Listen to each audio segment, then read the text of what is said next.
Ipinamala sa National Police Commission o NAPOLCOM Region 12 sa kanilang aktibong pakikiisa sa mga aktibidad ng Regional Development Council Week.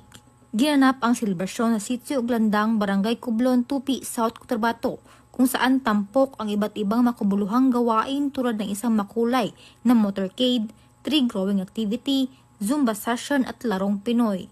Layunin ng mga aktibidad na ito na isulong ang pangangalaga sa kalikasan, pagpapahalaga sa kalusugan, pagtutulungan at pagkilala sa kulturang Pilipino. Ang masiglang partisipasyon ng NAPOLCOM Region 12 ay sumasailalim sa kanilang patuloy na advokasya para sa mahusay na pamamahala, pangmatagalang kaunlaran at matibay na pakikipag-ugnayan sa iba't ibang sektor ng Soc-Sargent.